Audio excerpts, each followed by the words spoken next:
Daniel Ross had it all: wealth, respect, and a picture-perfect marriage to Emily. But when Emily vanished without a trace, the man everyone admired quickly became the center of a chilling investigation. As Detective Aaron Vance followed a trail of secrets and Emily's best friend Lena Moore uncovered clues hidden in plain sight, a mysterious figure named Victor Hale emerged from the shadows. What seemed like a flawless plan to erase a life was shattered by one tiny overlooked detail. This is the story of a husband's perfect murder, destroyed by a single fatal mistake.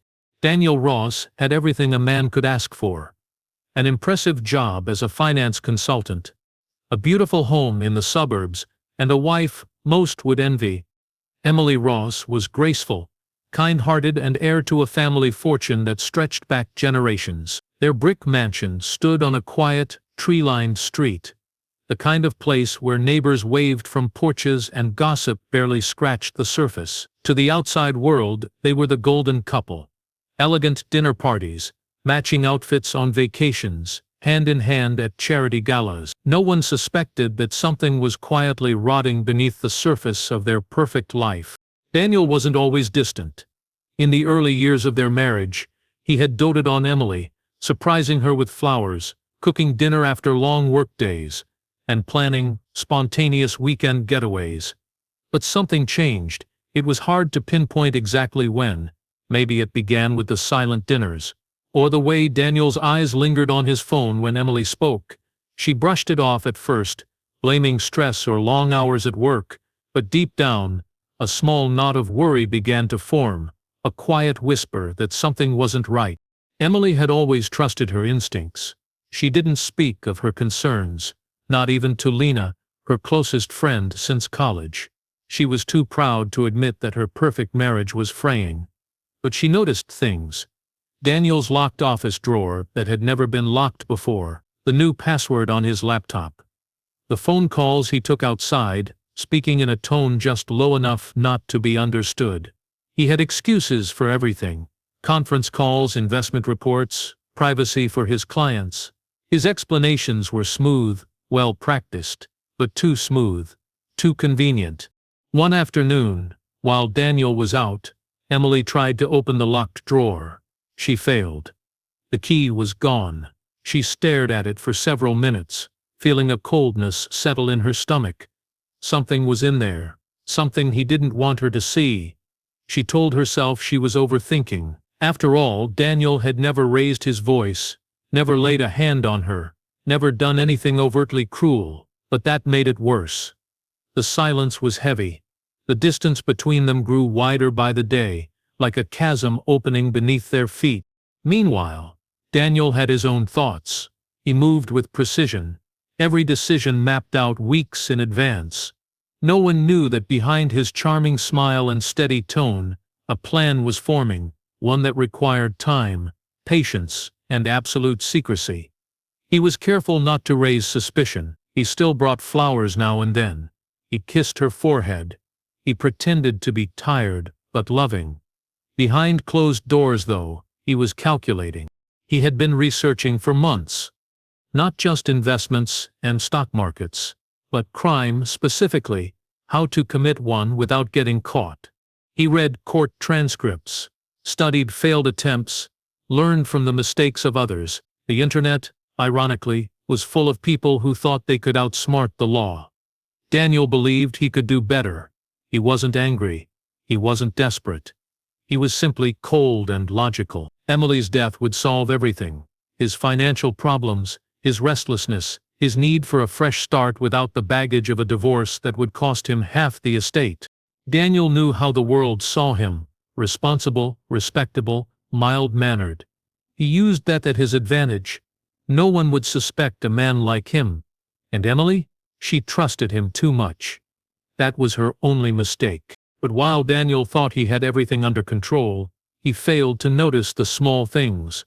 The way Emily had begun to watch him from the corner of her eye, the way she hesitated before eating anything he offered, or how she had begun keeping a hidden journal tucked beneath her dresser. She didn't know exactly what he was planning, but she sensed danger. It was like walking through a house where one floorboard is loose and hollow beneath your feet. You don't know where the crack is, but you know it's there. To the neighbors, nothing had changed. They still waved when Daniel pulled into the driveway, still complimented Emily's garden, still believed in the illusion. But inside that house, a quiet war was beginning. A war between trust and betrayal, between love and something far more sinister. A storm was gathering, and neither of them knew how close it already was. Daniel Ross had always lived by logic. Feelings to him were distractions, unpredictable and untrustworthy.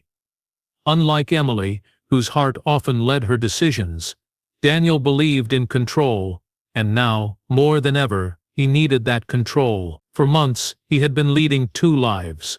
One as the devoted husband, the other as the architect of a silent and calculated escape. His plan hadn't come to him all at once. It started with a single question that crept into his mind late one night, as he lay beside Emily, watching the slow rise and fall of her breath. What if she were gone? Not gone as in a divorce or a separation. Gone permanently. That thought had slithered through his mind, cold and careful, refusing to leave. Divorce would ruin him. Emily's wealth, inherited from her parents' empire, was tied to their marriage. Prenuptial agreements were never discussed, and Daniel had made sure the finances were tangled just enough to make separation an expensive nightmare. But death would make things clean. Death would be the solution. He began researching quietly, choosing corners of the internet where anonymity was prized. He read true crime blogs, watched documentaries, and studied every mistake others had made. Some left behind receipts, some confided in friends, and others underestimated the small, invisible traces that tie a killer to their crime. Daniel took notes. He even went as far as joining anonymous forums, pretending to be a writer collecting ideas. He asked questions like, how could someone disappear without a trace? And what's the most common mistake people make when hiding a body? He was careful. No searches were made from his home Wi-Fi. No books were checked out under his name. He used burner phones, prepaid cards, and accessed dark websites from public hotspots across the city. Each move was planned with the same precision he used to manage millions in investments. Every detail mattered. It was during this research that he came across the concept of using a middleman, someone who could help stage the scene and disappear afterward. Someone who had no connection to him or Emily. That's when he found Victor Hare, a construction worker with a criminal past and a desperate need for cash. Victor didn't ask questions. He didn't care why Daniel needed plastic sheeting, shovels, and rope. He just wanted the money. They met only twice, each time in abandoned parking lots, and never used real names. Victor thought it was just a job, but Daniel had no intention of letting him walk away clean. With Victor secured, Daniel turned to the next phase, the financial setup. He opened a shell account in the Cayman Islands under a false name, slowly transferring small amounts of money over several months. He also visited multiple insurance brokers under the guise of financial planning, and managed to acquire a $3 million life insurance policy on Emily. He forged her signature and filed it through a company she trusted. It was genius in its simplicity. No red flags, no suspicions. Meanwhile, Daniel remained calm at home. He cooked dinner. He asked about her day. He even booked a weekend getaway to throw her off. Emily began to relax, thinking maybe she had imagined his coldness. Maybe things were going back to normal. That was exactly what Daniel wanted. He needed her calm. He needed her routine unchanged. And he needed her not to see what was coming. But for all his preparation, Daniel was blind to one important truth: perfection is an illusion. No matter how much you plan, how many variables you control, the real world always holds a wild card. A fingerprint, a forgotten item, a person who sees something they weren't meant to see. Daniel believed he had accounted for everything. Yet in his obsession with control, he had failed to recognize how dangerous even a single, unnoticed mistake could be. He was standing at the edge of his own creation, proud of the masterpiece he had built.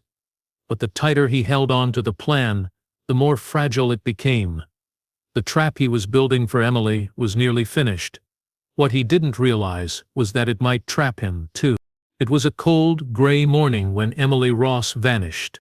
The news spread slowly at first, just whispers among neighbors who noticed her car parked alone on a forest road outside town. The door was shut, the keys still in the ignition, and the windshield dusted with dew. Nothing looked broken, nothing looked wrong, but something was off. Her phone lay on the passenger seat, screen dark, battery dead. That was the first sign something wasn't right. Emily never went anywhere without her phone. Daniel called the police later that morning, his voice shaking just enough to sound believable. He said Emily had gone for a walk and never returned. That she had been feeling anxious, maybe even depressed. That sometimes she needed time alone in nature to clear her head. He made it sound like this wasn't the first time, but it was. There was no pattern, no previous episodes, no reason for her to disappear without warning. To the officers, Daniel seemed genuinely concerned. He offered to help with the search. He let them into the house without hesitation. But the way he moved was too smooth, too rehearsed. His eyes didn't scan the woods with desperation. They scanned for watchers, for cameras, for cracks in the story he had crafted so carefully. The forest where her car was found stretched for miles. Search teams combed the area for days. Dogs, drones, volunteers with flashlights and high hopes. Nothing turned up. No footprints, no clothing, no signs of struggle. It was as if Emily had simply stepped off the road and vanished into the trees. Daniel didn't join the searches often. He said it was too hard, too painful.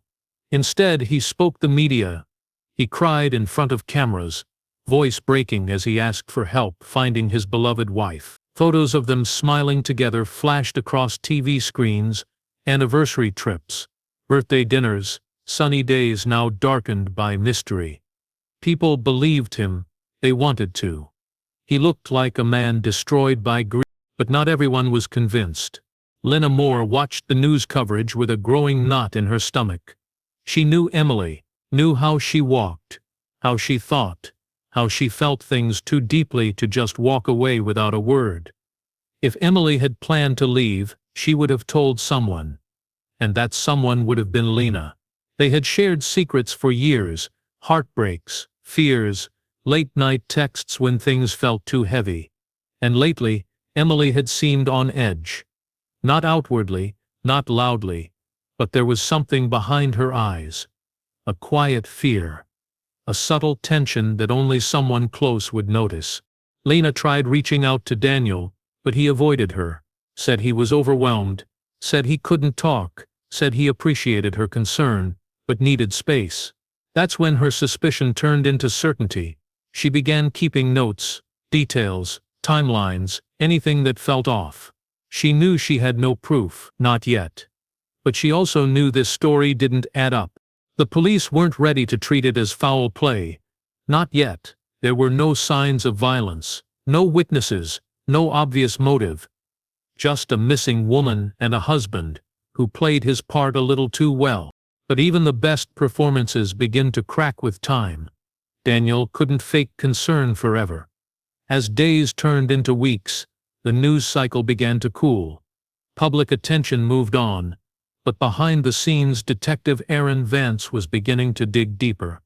He didn't trust Daniel's tears, he didn't like how clean the car had been, and he definitely didn't believe Emily had simply wandered into the woods to vanish forever. Something was hidden in the silence. Something was waiting beneath the surface. And the closer they looked, the more they realized Emily's disappearance wasn't the beginning of the story. It was the middle. The real story had started long before, and it wasn't over yet. Detective Aaron Vance had worked dozens of missing persons cases in his career, but something about Emily Ross's disappearance wouldn't let him sleep. On paper, it was a clean case. No signs of struggle, no history of abuse, no dramatic exit.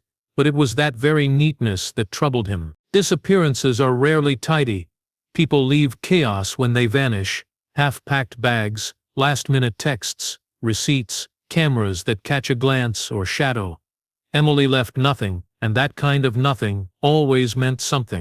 Vance began by revisiting the forest where her car had been found. He stood beside the vehicle in the early morning fog, taking in the stillness.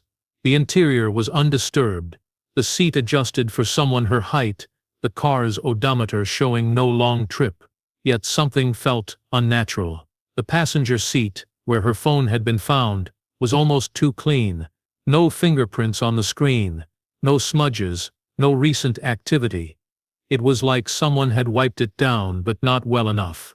The forensics team later found a partial print on the back window, smudged, faint, and unidentifiable. But there nonetheless, someone else had been in the car.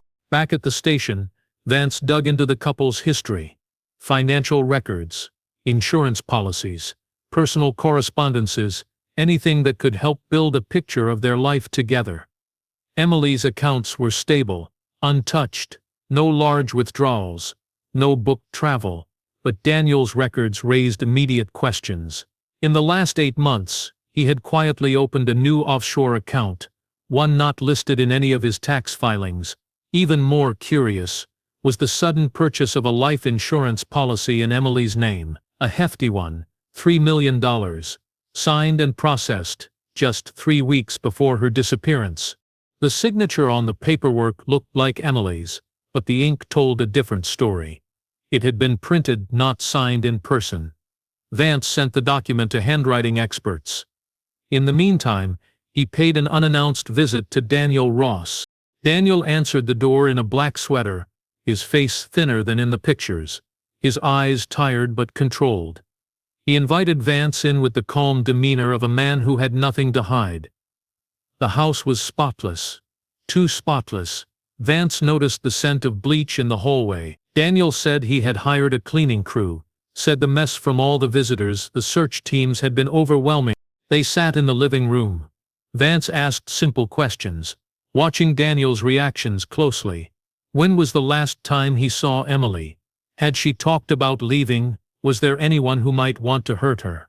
Daniel gave smooth, steady answers, but not once did he ask Vance if there were any leads. Not once did he say, "Do you think she's alive?" The visit left Vance with more questions than answers. One thing was clear. Daniel was hiding something, but without evidence, suspicion meant nothing. Lena Moore reached out the same day. She came into the station, hands shaking, a journal clutched tightly in her bag.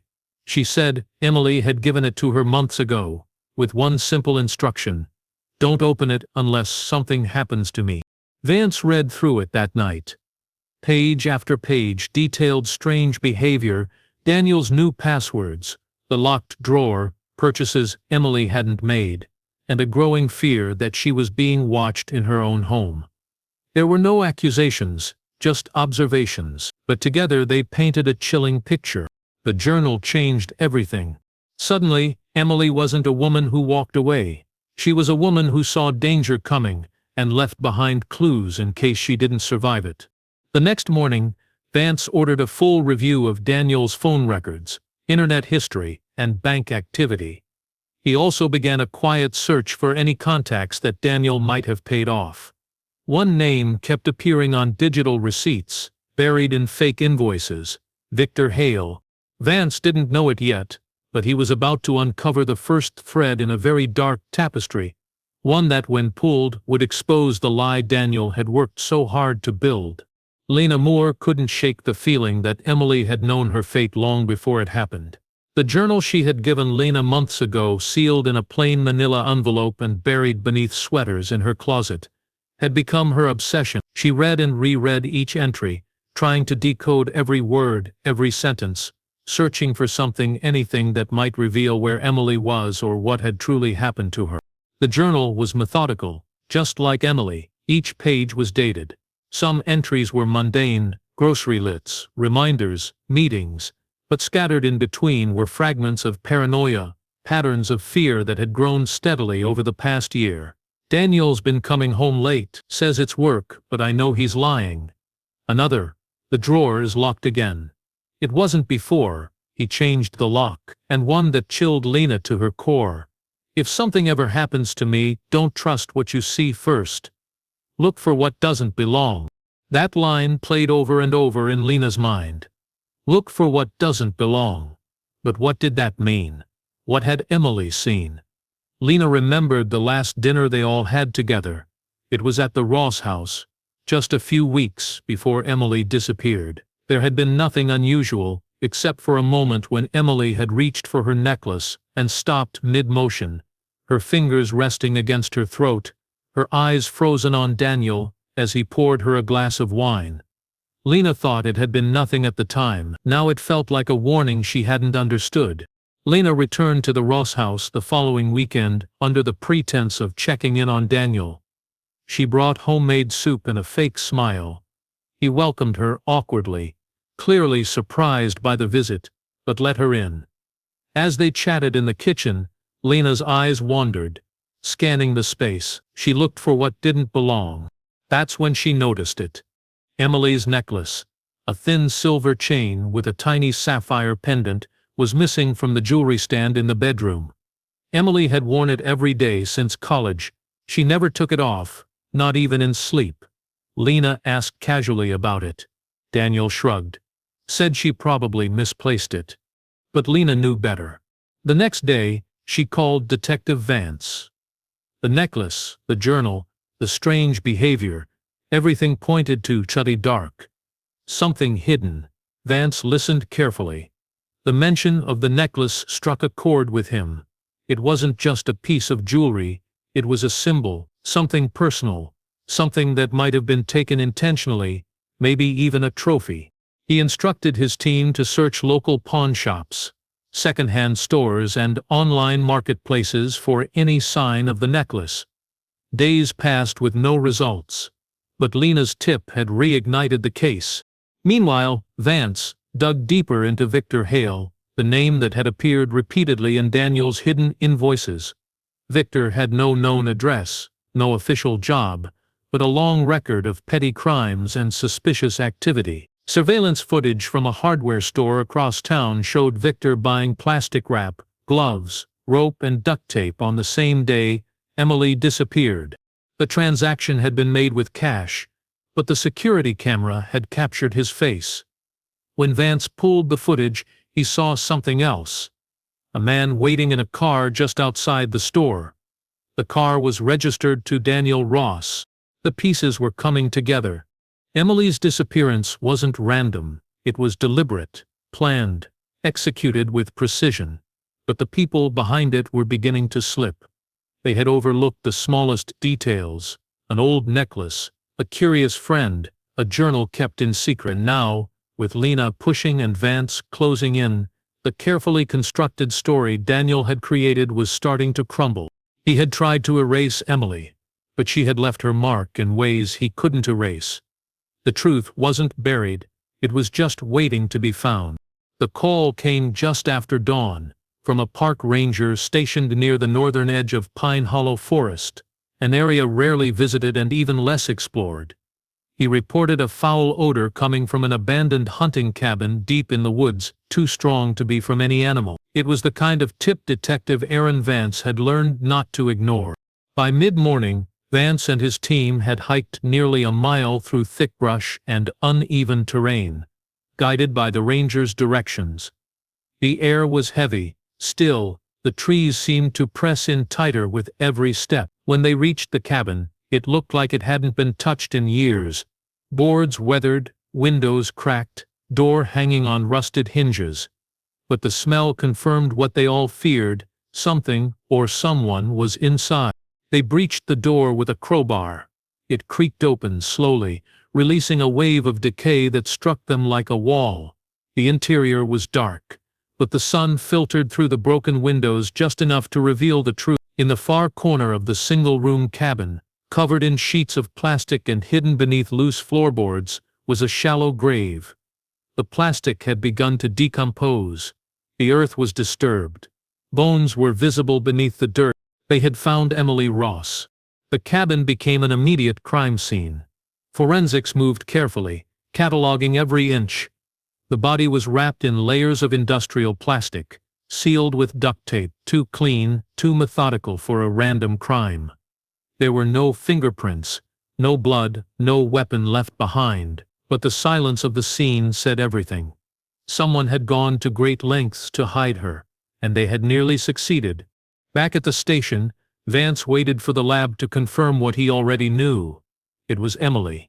Same height, same build, and even after weeks in the earth, remnants of her clothes matched what Daniel had claimed she wore the day she disappeared. But it wasn't just the discovery of the body that cracked the case open, it was what came with it. Tucked between the folds of plastic, nearly missed by crime scene techs, was a piece of paper stuck to the duct tape, small, wrinkled, water-damaged but intact enough to read. It was a receipt from a local hardware store, dated 2 days before Emily's disappearance. The items listed were unremarkable on their own: tarp, gloves, rope, and cleaning supplies. But the card used for the purchase told a different story. The payment had been made using a business account registered to Daniel Ross. It was a catastrophic mistake. A single oversight in a plan otherwise built with precision. Daniel had gone through extraordinary lengths to cover his tracks. Fake invoices, untraceable payments, a hired accomplice. But in the end, a single piece of paper had slipped through the cracks. A receipt stuck by static cling inside the plastic. Forgotten, overlooked, damning. Vance moved swiftly. He presented the evidence to a judge and obtained a warrant to search Daniel's home office. There, behind a false panel in the desk drawer, they found additional burner phones, a fake ID, and several encrypted flash drives. Most of the contents were financial records, confirming Daniel's offshore account activity and further linking him to Victor Hale. Surveillance footage had already tied Victor to the hardware purchase. Now they had the link back to Daniel. Emily hadn't just disappeared. She had been hunted. Her death wasn't a crime of passion, it was planned, executed, and hidden by a man who believed he could outsmart everyone. But he didn't plan for everything. He didn't expect a forest ranger's curiosity. He didn't expect static electricity. And he certainly didn't expect the woman he thought he'd silenced to leave behind so many signs. Daniel Ross's perfect crime had one flaw. And now, that flaw was unraveling everything. Daniel Ross sat in his living room, staring blankly at the television as local news flashed headlines across the screen. Body found in Pine Hollow Forest. Police suspect foul play in Ross disappearance. His jaw tightened, but he showed no emotion. Outwardly he appeared calm, composed, but inside something was unraveling. He hadn't expected them to find the body, at least not so soon. He had chosen that cabin for a reason, remote, forgotten, buried in maps most people no longer used. It was supposed to be his final insurance, his perfect burial site. But now the headlines were catching up, and with them, the truth he'd spent months hiding. The receipt changed everything. Detective Aaron Vance had it bagged and preserved before the full excavation had even begun. Though it was crumpled and damp, the print was still legible. And the most damning detail wasn't what had been purchased, it was how. The card number matched Daniel's business expense account, a card he thought had been untraceable through the way he disguised payments. But in his rush to finish the job, in his desire to erase Emily completely, Daniel had overlooked the smallest of details: a single receipt, missed, stuck by static, sealed in plastic with her body. Vance wasted no time. He didn't go straight to Daniel. Instead, he worked behind the scenes, compiling everything into an airtight case. First, he brought in Victor Hale. Victor was found hiding in a rundown motel on the edge of the city, registered under a false name and growing more paranoid by the hour. He opened the door with eyes wide, unshaven and twitching. He didn't resist arrest. The second the cuffs were on, Victor folded. He knew the game was over. At first, Victor denied everything. He claimed he had never met Daniel, had never even heard of Emily. But when shown the receipt, the footage, and the transfer logs, his confidence collapsed. The evidence was undeniable. His cooperation was inevitable. In exchange for a reduced sentence, Victor told Vance everything. How Daniel had contacted him under an alias, how they met twice in dark parking lots, how the plan was mapped out with chilling calmness. Daniel had never touched Emily directly. He had set the stage, prepared the tools, and made the arrangements. But Victor had been the one to carry out the burial, and now, with the body found, that story could no longer stay buried. The arrest came at night. Daniel was in his home office, meticulously deleting files from his computer, preparing for a quiet exit, perhaps another identity, another country. But he didn't get the chance. Vance and his team moved in silently. Daniel didn't struggle, didn't speak, he simply looked up, as if he'd been expecting them all along. At the station, under interrogation, he held out for hours. He denied involvement, claimed he was being framed, but Vance didn't need a confession. He had the receipt. He had the digital records. He had Victor's full statement. Piece by piece, Daniel's empire of lies collapsed. Still, the most haunting discovery wasn't in the evidence, but in the emotionless way Daniel described his plan once he finally spoke. When he admitted to faking concern, to planting the car near the woods, to wiping Emily's phone clean, it wasn't out of guilt, it was out of frustration that he had failed. His only regret wasn't the murder, it was the mistake. A single receipt. That was all it took. The man who thought he had outsmarted everyone was brought down by something as ordinary as a scrap of paper, and Emily, who had suspected something all along, had left behind just enough for the truth to surface. Justice was finally catching up.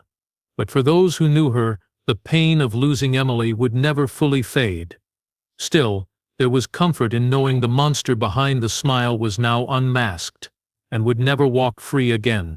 The courtroom was silent as the jury delivered their verdict, guilty on all counts. Daniel Ross stood motionless, his face unreadable, as the judge handed down a life sentence without the possibility of parole. The man once seen as calm, charming and calculated, had been exposed as a murderer, who had spent months planning his wife's death with surgical precision. But no matter how carefully he tried to erase her, he hadn't been able to hide the truth forever. News of the trial spread fast. Every outlet picked up the story. Husband's perfect murder plan crumbles.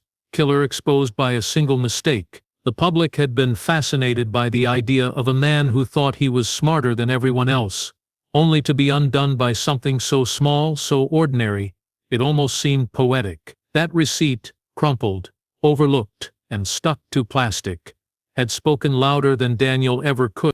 Victor Hale, now a convicted accomplice, sat in a different courtroom, days later. His deal with the prosecution had reduced his sentence, but not enough to spare him. He received 30 years. His confession had sealed Daniel's fate, but it couldn't undo what had been done. He had helped bury a woman like she was garbage, all for money, and now he'd spend the rest of his life locked away, forgotten. Emily's remains were released to her only surviving family, distant relatives who lived out of state. A small private memorial was held, attended by those few who truly knew her. Lena Moore stood quietly by the casket, her hands trembling as she placed a single white rose atop it. Her eyes were red, not just from grief, but from rage.